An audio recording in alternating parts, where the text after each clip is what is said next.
دیکھا پیکج جو ہم نے چلایا اس میں دو بڑی امپورٹنٹ باتیں ہیں. ساری کنٹروورسی شروع ہو گئی ہے. مرزا افریدی صاحب کے گھر اتنا بڑا ہائی پروفائل، گنڈاپور صاحب گئے ہوئے، گور خان گئے ہوئے، باقی تمام وہاں کے MPs. It was a whole big affair. وہیں پہ 90 دن کی پھر بعد میں اناؤنسمنٹ بھی بڑا کچھ ہو گیا. پہلے تو یہ بتائیں، آپ کے اپنا بندہ کہہ رہا ہے، اقبال افریدی صاحب ایم این اے ہیں، انہوں نے کہا کہ جی خان صاحب نے کیٹیگوریکلی کہا کہ اس بندے کو ٹکٹ نہیں دینی، ہم نے نور اللہ قادری صاحب کو ٹکٹ دینی ہے. اور جن لوگوں پہ آپ کا سٹانس بڑا کلیئر ہے کہ جس نے پریس کانفرنس کی وہ فارغ ہے پارٹی سے، ورنہ اگر مرزا افریدی آ سکتا ہے تو پھر فواد چودھری میں کیا پرابلم ہے. تو پہلے تو یہ بتائیں کہ یہ کیا ہے، وائی مرزا افریدی جس کے بارے میں کیٹیگوریکلی خان صاحب نے کہا ہوا ہے کہ اس بندے کو ٹکٹ نہیں دینی، اور سارے وہاں پہنچ گئے. دیکھیں، یہ جو ایونٹ ہوا لاہور میں، اس کا مقصد تو یہ تھا کہ جو پارلیمانی پارٹیاں ہیں ہماری، خیبر پختونخوا کی، پنجاب کی، قومی اسمبلی کی اور سندھ کی بھی، وہ تمام لوگ پنجاب میں داخل ہوں. جو پنجاب میں ایک فسطائیت کا ماحول رہا ہے اس کے خلاف ایک طرح سے سمبولک وہ اپنی جو پریزنس ہے، اپنی جو موجودگی ہے پنجاب کی سرزمین پر، وہ ظاہر کریں اور یہ ثابت کریں کہ پنجاب میں آج بھی ایک پی ٹی آئی کا اجتماع ہو سکتا ہے. تو یہ تو بڑا مقصد تھا اس اجتماع کا، اور وہ آئے اور یہ مقصد کسی حد تک میں سمجھتا ہوں حاصل بھی ہوا. بہتر طریقے سے ہو سکتا تھا، وہ بحث اپنی جگہ ہے. جو یہ جگہ کا انتخاب ہوا، یہ جمعے کی رات دیر سے یہ معلوم ہوا مجھے کہ یہ جگہ کیا ہے. اور میرے علم میں یہ ہے کہ بہت سے پارلیمنٹیرینز کو ہفتے کی صبح بھی معلوم نہیں تھا کہ لاہور انہوں نے کہاں جانا ہے. یہی کہا گیا کہ ایک فارم ہاؤس میں جانا ہے. بعد میں یہ بات سامنے آئی. تو آپ ٹھیک کہہ رہی ہیں، اس حوالے سے بہت سے لوگوں نے تحفظات کا اظہار کیا، لیکن اس وقت دیر ہو چکی تھی.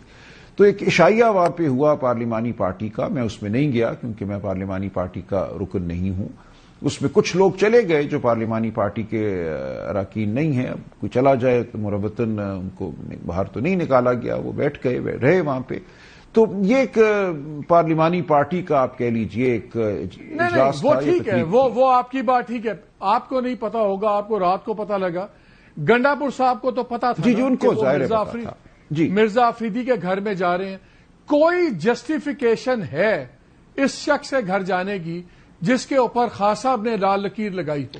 اور اب سن رہے ہیں کہ وہ آپ ان کو سینٹ کے بھی شاید وہ امیدوار ہو سکتے ہیں پی ٹی آئی کے. دیکھیے، جہاں تک اقبال افریدی صاحب کی گفتگو کا تعلق ہے تو ظاہر ہے انہوں نے ایک بات کہی ہے. میرے پاس کوئی بنیاد نہیں ہے کہ میں اس کو جھٹلاؤں یا اس کو منوان صحیح مانوں. کہا ہوگا انہوں نے، یہ اقبال افریدی صاحب کہہ رہے ہیں، معزز شخصیت ہے، تو میں اس کو رد تو نہیں کروں گا اس بات کو، نہ میرے پاس ثبوت ہے اس کی تائید میں.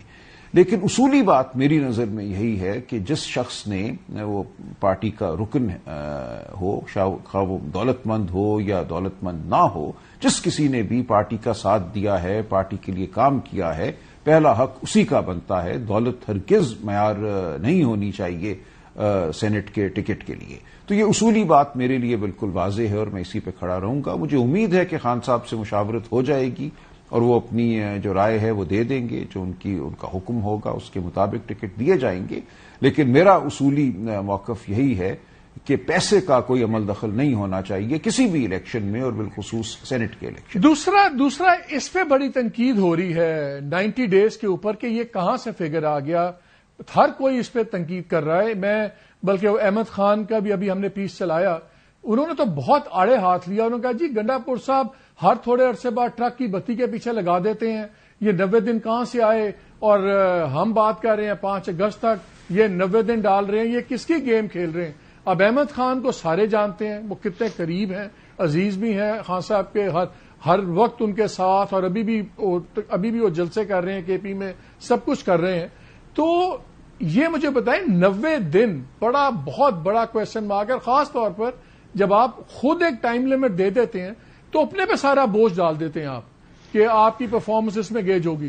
یہ 90 دن کہاں سے فگر آیا ہے؟ آپ تو سیکرٹری جنرل جی، یہ اس حوالے سے پارٹی کے اندر کوئی مشاورت نہیں ہوئی. یہ علی امین صاحب کی اپنی ایک رائے ہو سکتی ہے، یہ پارٹی کا کوئی فیصلہ نہیں ہے. پارٹی کے لیے عمران خان صاحب ہی کی جو رائے ہے یا حکم جو ہے وہ مقدم ہے، انہوں نے یہی کہا ہے عمران خان صاحب نے کہ 5 اگست کو اس تحریک کو اپنے عروج پر ہونا چاہیے. اس سے آگے کی کوئی بات انہوں نے نہیں کہی. 90 دن کی جو بات ہے پارٹی کے اندر کہیں نہیں ہوئی. تو صورتحال تو یہی ہے. تو اس لیے اس کو علی امین صاحب کی رائے سمجھا جائے. یہ کوئی پارٹی کا فیصلہ یا پارٹی کا کوئی موقف نہیں ہے. وہ تو آر پار کی بات کر رہے ہیں, یا پارٹی آر ہوگی یا پار ہوگی, اور یا پھر ہم سیاست چھوڑ دیں گے. That's a very very strong bold statement. یہ ان کی رائے ہے نا جی. میں نے عرض کیا اس حوالے سے پارٹی کے اندر کوئی مشاورت نہیں ہوئی. اچھا, یہ دوسرا یہ بتائیں, جب بھی آپ کی کوئی بات ہوتی ہے پولیٹیکل الائنس بنانے کی اور چیزیں اکٹھی کرنے کی, تو فضل الرحمان صاحب کی ہمیشہ امپورٹنس, خان صاحب نے بھی کہا, بہت سے لیڈران نے کہا, آپ نے بھی کہا کہ خان صاحب کہتے ہیں کہ پولیٹیکل الائنس بناؤ, ان سے بات چیت کرو. ہمیشہ وہ ایسے موقع پر کوئی ایسا بیان دیتے ہیں کہ بات بالکل ختم ہو جائے. اس باری بھی تو کر کے مخاطب کر کے پھر چیلنج دے دیا کہ الیکشن لڑ لیں. اس کا بھائی لڑے گا, خیر انہوں نے جواب میں کہہ دیا لڑ لیں. یہ پیٹرن نہیں بنتا جا رہا کہ جب کوئی موقع ہوتا ہے پارٹی کے احتجاج کا, الائنس کا, تو گنڈا پور صاحب ایسی بھی بات کرتے ہیں کہ فضل الرحمان سے بالکل بات چیت ختم ہو جائے. جی, یہ ان کا ایک ہے ذاتی موقف ہے, ان کی علاقائی سیاست بھی ہے. لیکن اس دفعہ ہماری کوئی جے یو آئی سے گفتگو نہیں ہو رہی تھی, نہ اس وقت کوئی ہونے کا امکان نظر آ رہا تھا. تو بٹ کیا ان کی اپنی ذاتی پالیٹکس پارٹی مفادات سے اوپر ہے ان کے لیے؟ دیکھیے, میں اس حوالے سے کچھ نہیں کہہ سکتا. میری گزارش یہ ہے کہ اس وقت پارٹی جو ہے جے یو آئی کے ساتھ کسی قسم کی مشاورت میں مشغول نہیں تھی اور نہ ہے. اور ہم یہ سمجھتے ہیں کہ آگے ہمیں اگر بڑھنا ہے تو دیگر پارٹیاں ہیں. محمود خان اچکزئی صاحب کی پارٹی ہے, علامہ ناصر عباس کی پارٹی ہے, جی ڈی اے کی پارٹیز ہیں, اور بہت سی پارٹیوں نے ہم سے رابطہ کیا ہوا ہے. تو ہم یقیناً ایک الائنس کی شکل میں, ایک اتحاد کی شکل میں آگے بڑھیں گے. اور جے یو آئی کی اپنی ایک مخصوص سیاست ہے. ماضی میں ہم بارہا سیاست کو میرے نزدیک تو آئی ایگری کہ وہ ایک ان نیچرل الائنس بنتا ہے ویسے بھی. لیکن ایک چیز بتائیے, اتنی بڑی ڈیڈ لائن آ گئی ہے سب کچھ. میں آپ کے پارٹی کا اسٹرکچر دیکھ رہا تھا, بہت لوگوں سے پنجاب میں بات ہوئی. آپ کی تو ڈسٹرکٹ لیول میں درجن نہیں درجنوں پوزیشنز تک خالی ہیں پارٹی آفس بیئرز کی. تحصیلوں کی تو بات ہی نہ کریں. اب اتنی جہاں آرگنائزیشنل نہیں ہے, آپ کا مقابلہ کس سے ہے؟ پیپلز پارٹی سے, پی ایم ایل این سے, اسٹیبلشمنٹ سے. وہ دونوں پولیٹیکلی بطور پارٹیز آرگنائزڈ ہیں, اسٹیبلشمنٹ تو ہوتی آرگنائزڈ ہے. آپ کا تو پارٹی اسٹرکچر بھی ابھی تک آرگنائز نہیں ہوا ہوا. نہیں, اتنی بری حالت نہیں ہے جیسے آپ بیان کر رہے ہیں. کچھ جگہوں پہ ہیں جہاں 10 اراکین ہونے چاہیے تھے, وہاں 8 ہیں یا 7 ہیں. ایسا نہیں ہے کہ ہمارا اسٹرکچر خالی پڑا ہوا ہے. آپ کے بہت ضلعوں میں سلمان آپ کے ڈسٹرکٹ پریزیڈنٹس اور جنرل سیکرٹریز بھی نہیں ہیں. نہیں, پر بہت جگہوں پہ ہیں بھی. دیکھیں, پاکستان